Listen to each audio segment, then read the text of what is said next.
Aujourd'hui, nous célébrons la fête de Pâques.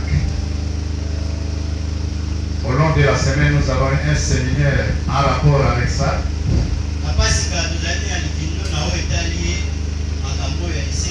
Et nous avons mis un accent très particulier sur le sang, la valeur du sang de Jésus.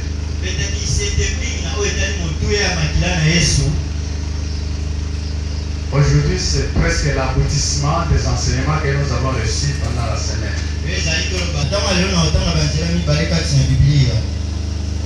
Soyons patients parce que c'est très important. Pour ceux qui aiment noter, nous avons comme thème direction de Christ, c'est le fondement de l'espérance chrétienne.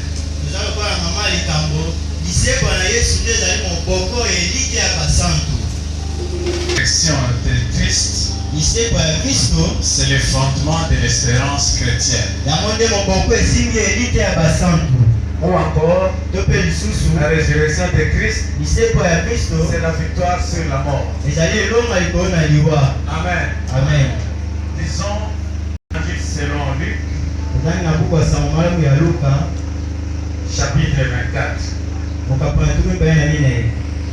Nous lirons à partir du verset 1 jusqu'au verset 8. On peut aller jusqu'au verset 12, mais nous allons nous arrêter au verset 8. Nous allons nous lever. Nous lirons à partir du verset 3 jusqu'au verset 8.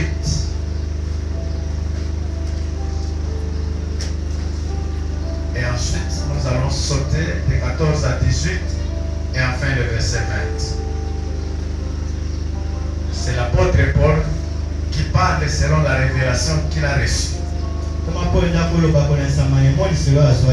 Je vous ai enseigné avant tout, comme je l'avais aussi reçu, que Christ est mort pour nos péchés d'Écriture, qu'il a été enseveli et qu'il est ressuscité le troisième jour selon les Écritures, et qu'il est apparu à Céphas et Pierre, puis aux 12. Ensuite, il est apparu à plus de 500 frères à la fois, dont la plupart sont encore vivants et dont quelques-uns sont morts.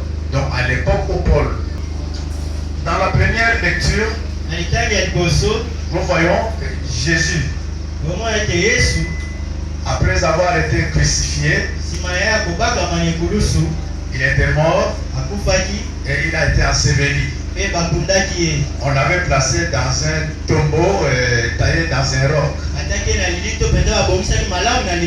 Et il n'y avait personne qui avait auparavant occupé ces caveaux-là. Ils étaient très étonnés. Mais il y a eu deux hommes vêtus de blanc, des habits très resplendissants, qui n'étaient pas des hommes comme toi et moi, mais c'était des anges qui les ont accueillis et qui leur ont dit le corps de Christ n'est pas là. Ils n'ont même pas parlé du corps, mais ils ont dit il n'est pas là, Christ n'est pas là. Donc Jésus était vivant, alors il ne fallait pas le chercher parmi les morts. Et cette bonne nouvelle les avait bouleversés. Même vous, quelle serait votre réaction? Ils ont couru annoncer la nouvelle aux disciples. Donc Jésus est ressuscité. Il ne faut pas aller le chercher parmi les morts. Il est ressuscité et il est vivant. Amen. Amen. Oui, Jésus que nous invoquons, il est vivant. Et la résurrection est apparue aux gens ou aux disciples, à ceux qui étaient avec lui.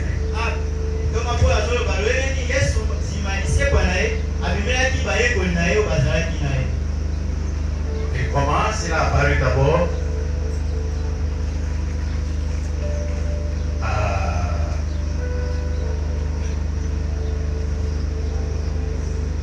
Il est d'abord apparu à Céphas. Céphas, c'est Pierre. Ensuite, aux 12. Ensuite, il est apparu à plus de 500 frères à la fois.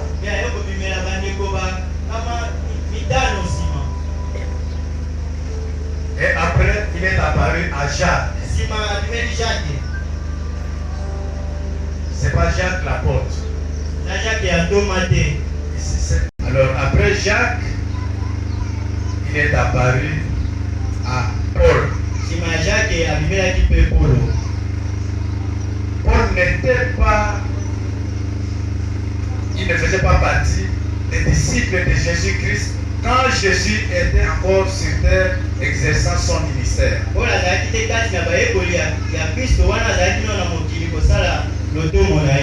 Alléluia. Amen. Paul a rencontré Jésus au moment où il allait persécuter l'église.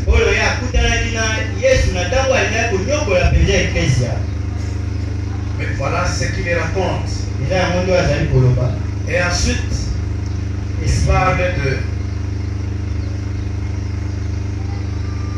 il parle de la véracité, de la réalité de cette résurrection.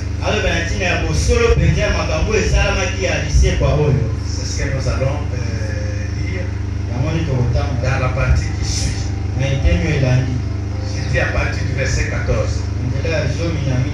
Et si Christ n'est pas ressuscité, notre prédication est donc vaine et votre foi aussi est vaine.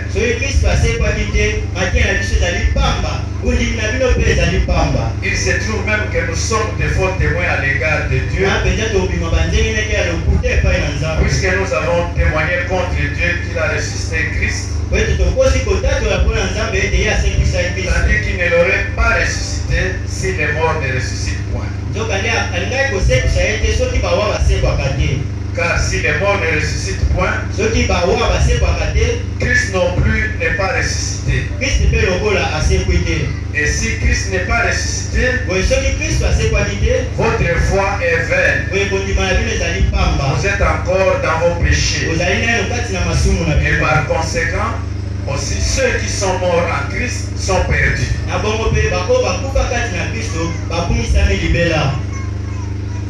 Et enfin, mais maintenant, Christ est ressuscité des morts. Il est les prémices de ceux qui sont morts. Amen. Amen. Bien-aimé, c'est vraiment très important et très capital dans la résurrection de Christ.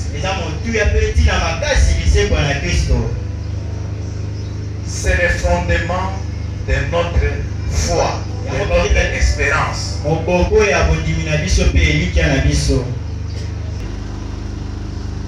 Si nous croyons en lui, c'est qu'il y a beaucoup d'implications à travers sa résurrection. Il y en a tellement beaucoup que je ne saurais pas les citer toutes. Et je vais en citer quelques-unes. La résurrection du Christ prouve qu'il est réellement fils de Dieu et qu'il est Dieu.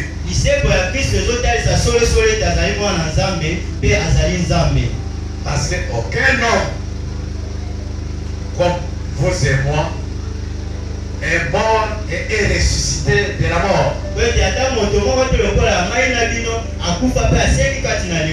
Même ceux que nous voyons dans la Bible qui sont ressuscités, c'est Jésus qui les a ressuscités. Parce qu'il est Dieu et il a ce pouvoir-là. Et avant sa mort, il a même dit, ma vie, c'est moi-même qui la donne. J'ai le pouvoir de la donner et de la récupérer. C'est parce qu'il est Dieu. Qui parmi nous peut dire ça? Que je donne ma vie, je meurs et après je récupère ça. Donc c'est une preuve que Jésus-Christ est fils de Dieu comme il a déclaré et qu'il est Dieu. Il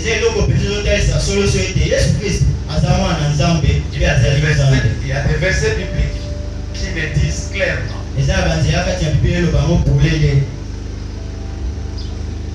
Une deuxième raison que je peux, ou une deuxième implication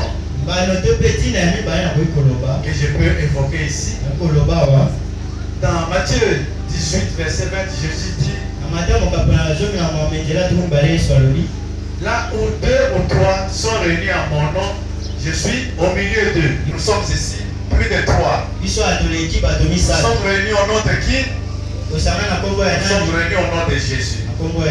C'est pour lui que quand nous sommes nombreux, il y en a ici au Congo, mais il y en a en Chine, en Australie, en Amérique. Oui, il y a des gens qui se sont réunis ou qui sont en train de se réunir pour adorer le Seigneur et pour écouter la parole de Dieu. Nous ne le connaissons pas. Lui, il les connaît tous. Et il est au milieu de tous ceux qui se sont rassemblés en son nom. Amen. Amen. Il n'est pas seulement là, mais il habite dans le cœur de ceux qui l'ont accepté comme leur Seigneur et Sauveur. Avant sa mort et sa résurrection, cela n'était pas le cas. Mais maintenant, après sa résurrection d'entre les morts, Jésus peut habiter dans le cœur de ceux qui l'invitent. Mais avant, ce n'était pas possible. Voilà une des implications. Et dans Matthieu 28, verset 28, la partie B, il dit à ses disciples, il les envoie d'abord en mission, et aller faire de toutes les nations des disciples, les baptisant au nom du Père, du Fils et du Saint-Esprit. Et enseignez-leur à observer tout ce que je vous ai prescrit. Et voici, je suis avec vous tous les jours jusqu'à la fin des temps. Ah, Jésus ressuscité, il est avec ses disciples. Ceux qui nous avaient précédés, il est avec eux. Ceux qui vivent à notre époque, il est avec eux. Ceux qui viendront après nous, il sera avec eux. Jusqu'au moment où il viendra enlever son église. Donc les disciples de Jésus peuvent être contents d'avoir un maître qui les accompagne à toutes les époques et partout.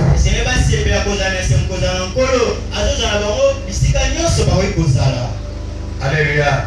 Amen. La résurrection de Jésus, en suivant les textes que nous venons de lire, c'est une garantie pour le pardon de nos péchés.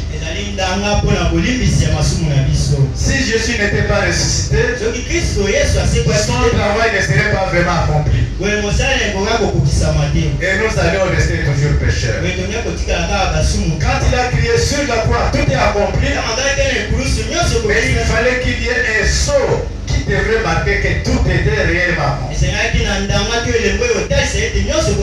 C'était sa résurrection. Et voilà, j'ai tout terminé. Et maintenant je suis là. Si Jésus n'était pas ressuscité d'entre les morts, nous serions encore dans nos péchés. Mais si aujourd'hui, nous pouvons dire que nos péchés ont été pardonnés et que nous sommes justifiés, c'est parce que Jésus-Christ est mort pour nos péchés et il est ressuscité d'entre les morts pour nous justifier. Et c'est pas tout. Si nous lisons dans la Bible, nous trouvons que Jésus a dit, il est maintenant assis à la droite du Père. Et qu'est-ce qu'il fait là? Il intercède pour les saints. Alléluia. Amen. Vraiment, il y a quelque chose qui me passe à l'esprit.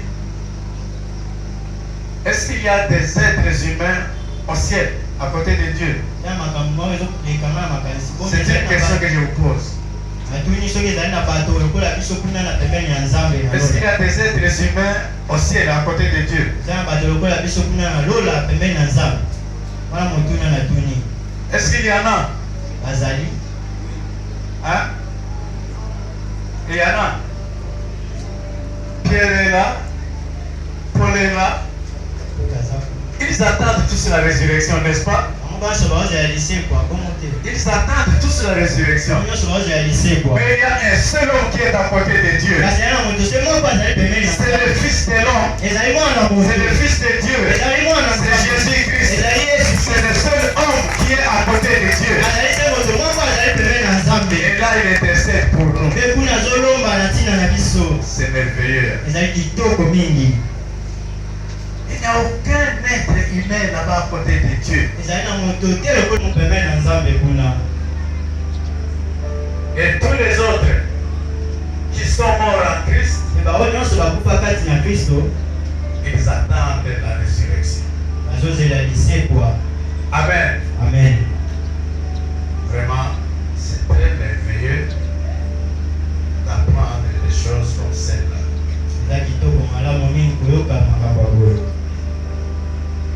Si Jésus n'était pas ressuscité, nous n'aurions pas eu le Saint-Esprit.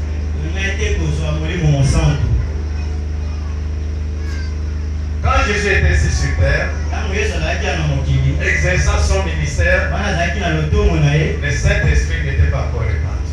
Le Saint-Esprit ne pouvait même pas venir. Mais Jésus avait promis, quand je serai là, je vous enverrai un autre consolateur. C'est-à-dire quand je serai ressuscité d'entre les morts et que je serai là à côté de mon Père, je vous enverrai le Saint-Esprit. S'il n'était pas mort et ressuscité d'entre les morts, le Saint-Esprit ne serait pas venu.